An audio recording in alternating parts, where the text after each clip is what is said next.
ورحمۃ اللہ وبرکاتہ۔ ایک بار موسیٰ علیہ السلام نے اللہ تعالیٰ سے پوچھا، اللہ تعالیٰ جنت میں میرا ساتھی کون ہوگا؟ تو اللہ تعالیٰ نے ارشاد فرمایا کہ جنت میں تیرا ساتھی اے موسیٰ ایک قصاب ہوگا۔ تو بڑی حیرانی سے موسیٰ علیہ السلام نے پوچھا کہ اس قصاب میں ایسی کیا بات ہے اللہ تعالیٰ کہ وہ جنت میں میرا ساتھی ہوگا؟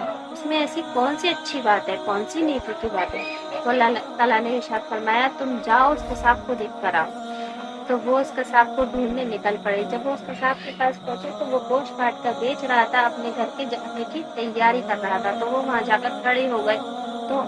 تو اس قصاب نے حضرت موسیٰ علیہ السلام سے پوچھا آپ کو کچھ چاہیے؟ تو حضرت موسیٰ علیہ السلام نے فرمایا نہیں مجھے کچھ چاہیے نہیں، میں کہیں دور سے آیا ہوں، مجھے رہنے کا ٹھکانہ چاہیے۔ تو انہوں نے کہا آپ آج رات کا آسرا ہمارے گھر دیجیے۔ تو وہ قصاب اپنی دکان بند کر کے انہیں اپنے ساتھ اپنے گھر لے گیا۔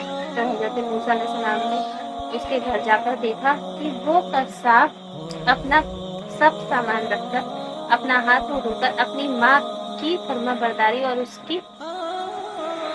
کا سیوا میں لگ گیا اور اس کی کام کرنے لگا، اس کا اپنے ہاتھوں سے کھانا کھلاتا کیونکہ اس کی ماں بہت بزرگ تھی اور بیمار رہتی تھی۔ تو وہ اپنے ہاتھوں سے اسے کھانا کھلاتا تھا اپنا، اور اس کا پھر اس نے منہ صاف کیا۔ جب اس کی ماں کو ہاتھوں سے کھانا کھلا رہا تھا تو اس کی ماں اس کو کان میں کچھ کہہ رہی تھی تبھی وہ مسکرا دیا۔ اب جب وہ اپنی ماں کو کھانا کھلا کے فری ہو چکا تھا تب وہ حضرت موسیٰ علیہ السلام کے پاس آ کر بیٹھا۔ تو اس نے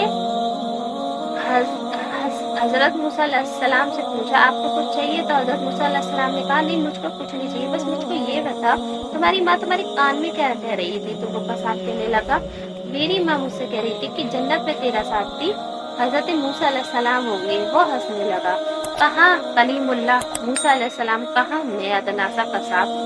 تو حضرت موسیٰ علیہ السلام سن کر حیران رہ گئے اور انہوں نے اسے بتایا کہ تمہاری ماں کی دعا قبول ہو گئی ہے، سچ میں تم میرے جنت کے ساتھی ہو۔